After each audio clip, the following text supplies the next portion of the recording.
It's been a long while, but good to see you again on APS TV for a new episode of 7.5. Quickly, the roundup of the news of the week.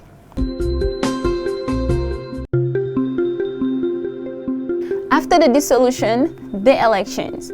On November 17th, Senegalese people will head to the polls to elect the representatives in parliament. Following the constitution of the country, new elections have to be organized within 90 days after the dissolution of the legislative chamber by the President of the Republic. The commission responsible for receiving the candidates' declaration files for legislative election will be set up on Monday, September 23rd, and will begin its work the next day, as let known the General Directorates of the elections.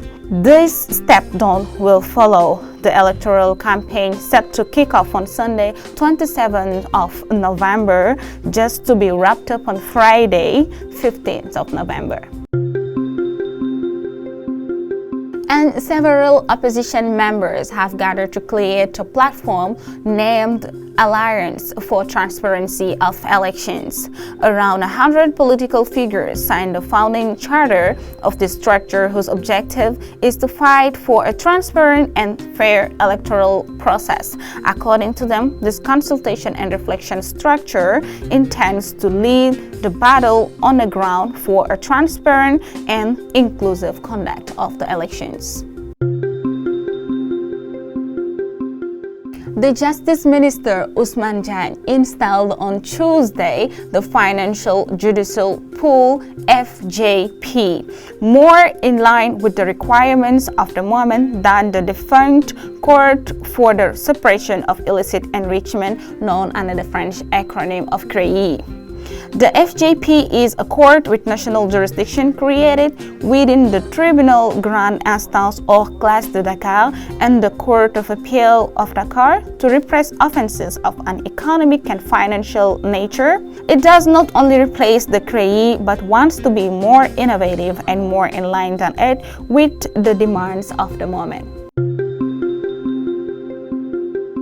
30 measures intended to guarantee a good start of the school year and a good academic year were taken following an inter-ministerial meeting chaired by Prime Minister Ousmane Sonko himself, with the aim of ensuring the conditions for an inclusive education, guaranteeing free access to school for all children without any distinction, particularly regarding clothing. The Minister of National Education must submit no later than September 27, 2024, an order inviting educational establishments to conform their internal regulation to the provisions of the Constitution. Staying in the subject of education, the General Secretary of the government has made the announcement of the introduction of the English language in the program of elementary schools. Students in grade 5 and 6 will benefit from these new measures from the start of the school year.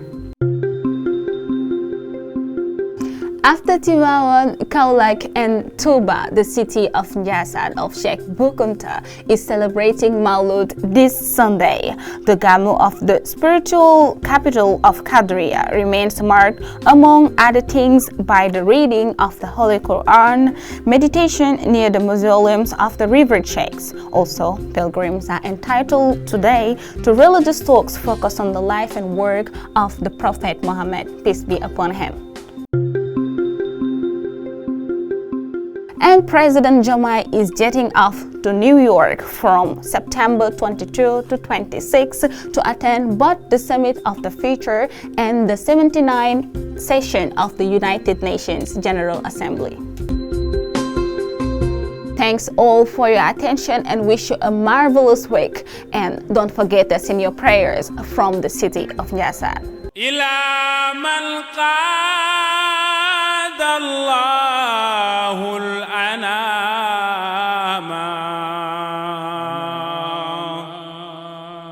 ونور ظلمة أهدي النظام إلى شيخ تقي زاهد ورع ولي صالح عالي مقاما إلى حامي الشريعة عن فساد